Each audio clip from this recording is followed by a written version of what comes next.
मां नर्मदा के लाडले सुपुत्र अमृतलाल वेगड़ के साथ नर्मदा परिक्रमा को आगे बढ़ाते हैं। चलते हैं मंडला से छिनगांव। हमारे मंदिरों की तरह हमारी नदियां भी पूर्वाभिमुख हैं। बड़ी नदियों में एक नर्मदा ही है जो पश्चिम वाहिनी है। अमरकंटक से निकलकर कर्क रेखा के प्रायः साथ साथ पश्चिम की ओर चल देती है। ज्यों-ज्यों आगे बढ़ती है मानो पानी के भार से नीचे की ओर झुकती है। फिर भी मोटे तौर पर वो सीधे पश्चिम की ओर बहती है। किंतु इसमें एक अपवाद है। अमरकंटक से चलने के बाद डिंडोरी से सीधे जबलपुर आने के बजाय वो दक्षिण की ओर एक बड़ा सा लपेटा लगाती है। इसी अर्धचंद्राकार के मध्य में है मंडला। मंडला मानो नर्मदा के कान कुंडल में बसा है। नर्मदा यदि ऐसा ही लपेटा मालवा में लगाती तो इंदौर, और गुजरात में लगाती तो बड़ौदा नर्मदा किनारे होते। इंदौर और बड़ौदा जिस सौगात से वंचित रह गए, मंडला उसे सहज ही पा गया। हमारी पिछली यात्रा जबलपुर से मंडला तक की थी। इस बार मंडला से अमरकंटक तक की है।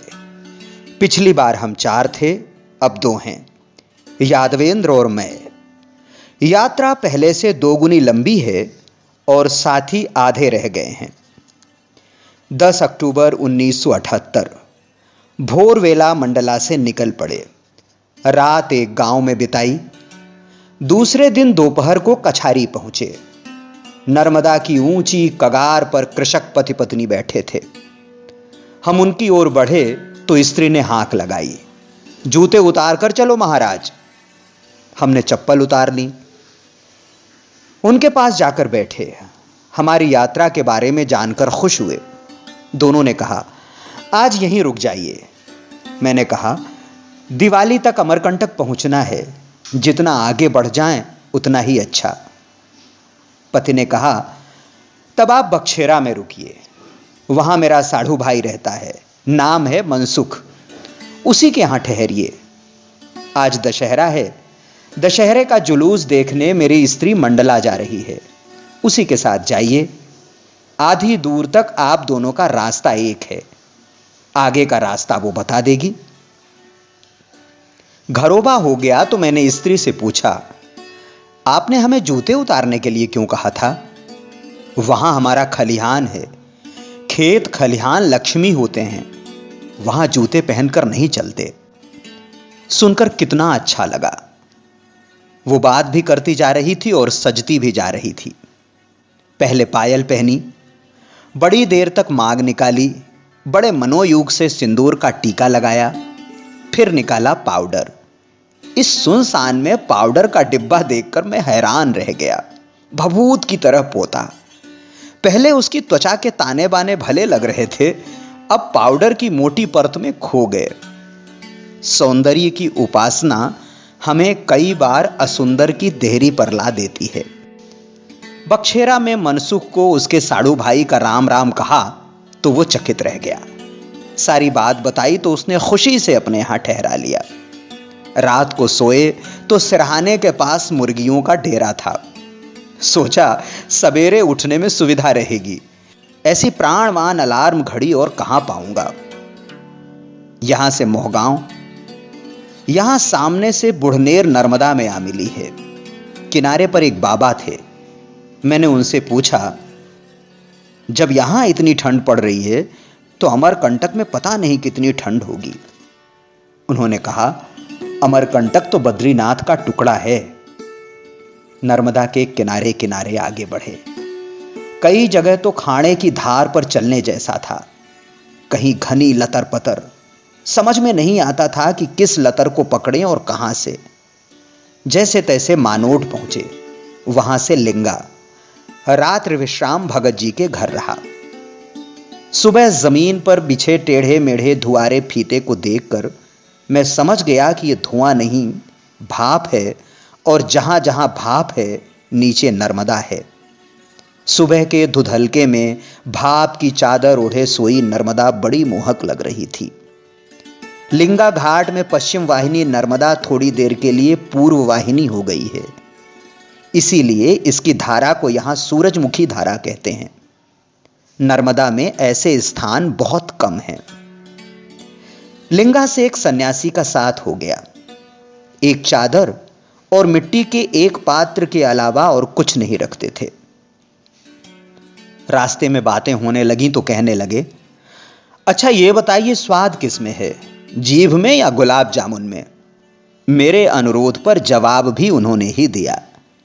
यदि गुलाब जामुन में स्वाद है तो वो तश्तरी में रखे रखे ही स्वाद देगा, और यदि जीभ में स्वाद है तो फिर गुलाब जामुन खाने की क्या जरूरत? दरअसल स्वाद न केवल जीभ में है, न केवल गुलाब जामुन में, दोनों के योग में है। इसी प्रकार जीवन को केवल आत्मा या केवल शरीर मानना गलत है। सार्थकता दोनों के मिलन में है। क्या बढ़िया बात कही। आगे बढ़े तो कई स्त्री पुरुष मिले। पूछा, कहां जा रहे हो? नर्सरी, पौधे लगाने। तो नर्सरी जैसा अंग्रेजी शब्द इस बियाबान तक पहुंच गया था। विदेशी भाषा के जो शब्द हमारी जबान पर आसानी से चढ़ जाएं, उन्हें हमें खुशी से अपना लेना चाहिए। हर भाषा में कुछ शब्द अश्वमेध यज्ञ के घोड़े की तरह होते हैं। सीमाओं को वे नहीं मानते, उन्हें रोकना आसान नहीं। महात्मा, सत्याग्रह, योग, ध्यान, प्राणायाम आदि हमारे शब्द भी विदेशों में धड़ल्ले से चल रहे हैं। आगे का गांव कौवा डोंगरी। मोर से मयूरभंज तो सुना था, कौवे के नाम से कौवा डोगरी आज सुना। दुपटा संगम में दो किशोरियां स्नान कर रही थीं, बिल्कुल वन देवियां लग रही थीं।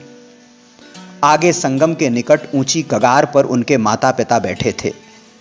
मैंने पुरुष से पूछा, आगे कौन कौन से गांव पड़ेंगे? उसने सोचते हुए कहा, चिमका टोला, पिपरिया टोला, चकदही। उसकी बात को काटते हुए उसकी स्त्री ने कहा, कुछ पता भी है कि बोले जा रहे हो? चकदही पहले आएगा, पिपरिया टोला बाद में। उसने कहा, मैं कहा जानू महाराज, पिपरिया टोला के बाद चिमका टोला। फिर उसकी पत्नी ने टोका, क्या बोल रहे हो, चिमका टोला पहले पड़ेगा। भोले पति ने फिर कहा, मैं कहा जानू महाराज। इतने में दोनों किशोरियां आ गईं। एक का नाम तो भूल गया, दूसरी का आज भी याद है, सुकर्ती। सुकर्ती यानी सुकीर्ति। कैसा यशस्वी नाम, लेकिन अधिक सुनाई नहीं पड़ता। कुछ नाम सरस और मधुर होते हुए भी चल नहीं पाते। रेवा कितना प्यारा नाम है, बोलने में आसान, सुनने में मधुर, लेकिन चला नहीं। नर्मदा नाम ही ज्यादा प्रचलित हुआ। रोज सुबह उधर सूरज निकलता, इधर हम निकलते। रास्ते में एक सन्यासी की कुटी पड़ी, वहां बैठे। वे नर्मदा परिक्रमा कर चुके थे। कहने लगे, परिक्रमा में 3 साल 3 महीने 13 दिन लगे थे। उन दिनों मैं अन्न नहीं लेता था, कंदमूल, फल फूल या दूध दही। यह भी मांगता नहीं था, अनायास मिल जाता तो ही लेता। यदि न मिला तो मां का दूध। इस आदमी की श्रद्धा देखकर मैं चकित रह गया। इसके लिए नर्मदा का पानी पानी नहीं, मां का दूध है। नर्मदा की खड़ी चट्टानी कगार में पगडंडी धागे की तरह पतली हो गई थी। हम रास्ते पर चलने वाले नट की तरह नपे तुले कदम रखते हुए आगे बढ़ रहे थे। रास्ते में बर्तन के 2 फेरी वालों का साथ हो गया। टूटे फूटे बर्तन लेते थे, बदले में गुड़ देते थे। पिपरिया टोला आते ही उन्होंने हाक लगाई, टूटे फूटे बर्तन, गुड़ के बल्दी गो। एक बैगा के घर हम खाना बनाने के लिए रुके।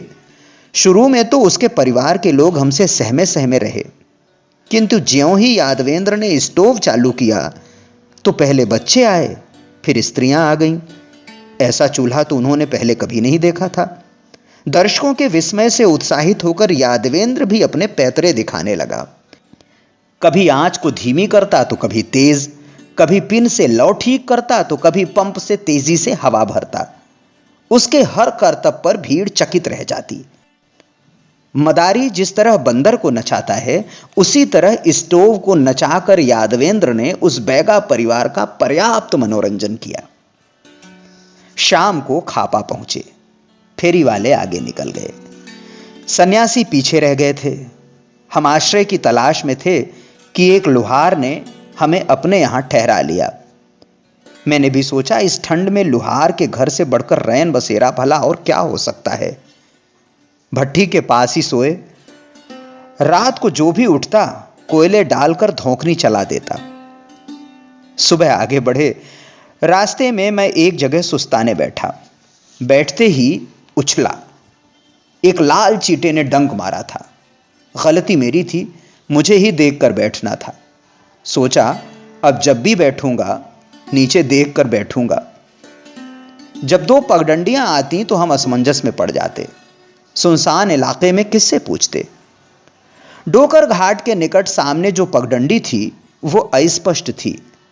पहाड़ी पर जो जा रही थी वो साफ थी। हम उसी पर चले। पहाड़ पर चढ़ते चले गए, पर कहीं कुछ भी नहीं दिखा तो संदेह हुआ कि कहीं भटक तो नहीं गए। यादवेंद्र ने कहा, आप यहां पेड़ के नीचे बैठिए, मैं आगे जाकर पता लगाता हूं। बैठने के पहले नीचे अच्छी तरह देख लिया। चींटा तो क्या, चींटी तक न थी। स्केच करने में मगन हो गया, पर कोई 10-15 मिनट के बाद गंभीर स्वर सुनाई पड़ा। सोचा दूर बहती नर्मदा का स्वर होगा, लेकिन स्वर तेज होता गया तो मेरा ध्यान गया।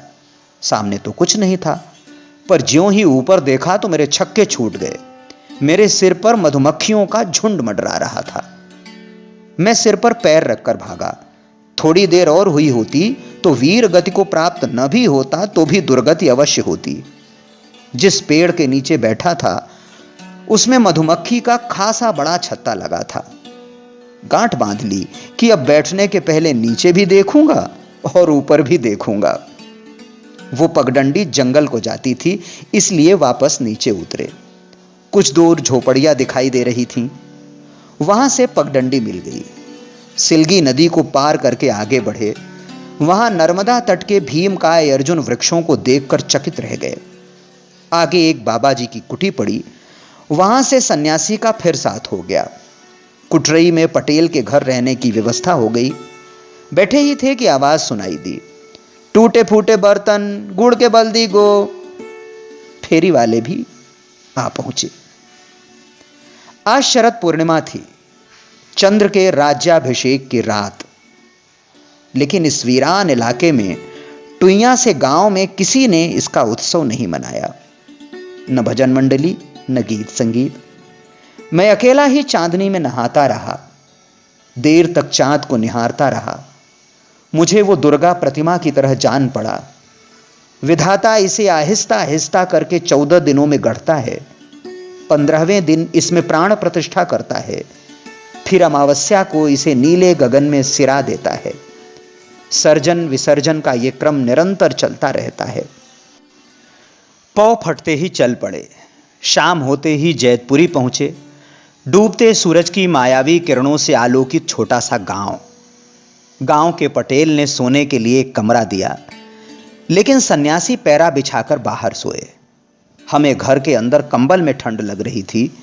वे बाहर खुले में एक चादर में मजे से सो रहे थे। यहां से फेरी वाले वापस चले गए। सन्यासी आगे निकल गए। कन्हैया संगम में हम गोसाई जी के घर रुके। नर्मदा के किनारे किनारे चलने के आग्रह के कारण दूसरे दिन शाम को हम एक ऐसे गांव जा पहुंचे जहां कोई भूला भटका ही जाता है। गांव का नाम था छिनगांव। गिनती के घर। थककर इतने चूर हो गए थे कि आगे जाने की हिम्मत नहीं थी और इस गांव में आश्रय देने के लिए कोई तैयार न था। पता नहीं कैसे यहां के लोग हमें चोर समझ बैठे थे। मैंने बहुत चिरौरी की, लेकिन किसी ने हमें आश्रय नहीं दिया। आखिर एक दंपति से अनुमति लेकर उनके आंगन में सामान रखा। थोड़ी देर में रात हो गई। खूब अंधेरा, अनजान जगह। इतने में 2 आदमी आए। उनके मुंह से शराब की बास आ रही थी। आते ही हमसे जवाब तलब करने लगे। कौन हो? कहां से आए हो? क्यों आए हो? हमने समझाने की लाख कोशिश की, लेकिन व्यर्थ। जिसके आंगन में पड़े थे उसे भी आड़े हाथों ले लिया। ये कौन है तुम्हारे? क्यों अपने यहां जगह दी? रात को अगर कोई वारदात हुई तो इसका जिम्मेदार कौन होगा? हमारा पक्ष लेते हुए घर की स्त्री ने कहा, कोई आ ही जाए तो क्या हम उसे भगा दें? फिर ये चोर नहीं हो सकते। चोर इतना बोझ लेकर नहीं चलते।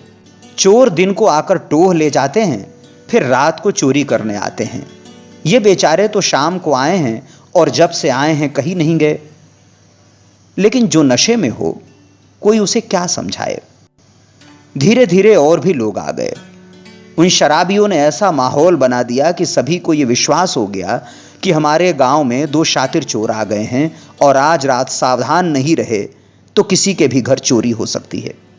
हमारे ऊपर पहरा देने कुछ लोग वहीं जम गए। ऐसे संदेह और भय के वातावरण में, अनजान जगह में, ठंड में, बाहर खुले में सोने का जीवन में यह पहला मौका था। चुप साध कर लेटे रहने के सिवा कोई चारा न था। जागते हुए भी हम सोते बन गए। मन में यह आशंका बराबर बनी रही कि पता नहीं कब क्या हो जाए। चांद निकला तो कुछ हिम्मत बंधी। इस सर्वथा अनजान जगह में एकमात्र चांद ही था जो परिचित था। कोई 2 घंटे बीत गए। नींद तो क्या आती, किसी तरह पड़े थे। तभी हवा में थिरकती हुई मधुर स्वर लहरी सुनाई दी। अद्भुत थी उसकी मिठास, दिव्य था उसका प्रभाव। ऐसे मीठे गीत तो सुने ही नहीं थे। कितने स्वाभाविक, कितने सहज, कितने कोमल। एक पल में मैं अपने सारे दर्द भूल गया। अवहेलना, अपमान, ठिठुरन, हर चीज गायब हो गई। बस रह गए वे गीत और उनकी मिठास। पड़ोस के आंगन में गांव की किशोरियों ने अपने मीठे कच्चे स्वरों में रीना गीत शुरू किए थे। चोरों के भय से उन्हें सारी रात जागरण जो करना था। हल्की लयबद्ध तालियों के साथ गीत की एक पंक्ति एक टोली गाती, दूसरी पंक्ति दूसरी टोली गाती। बीच बीच में हंसी ठिठोली और हास परिहास। कितना मधुर, कितना स्वप्निल लग रहा था ये सब। अभिशाप को इस तरह वरदान में बदलते कभी नहीं देखा था। सुनते सुनते कब नींद आ गई, कुछ पता भी न चला। अगर आप नर्मदा की इस परिक्रमा में साथ चलना चाहते हैं तो सब्सक्राइब करें दिल से। मैं आता रहूंगा दिल तक।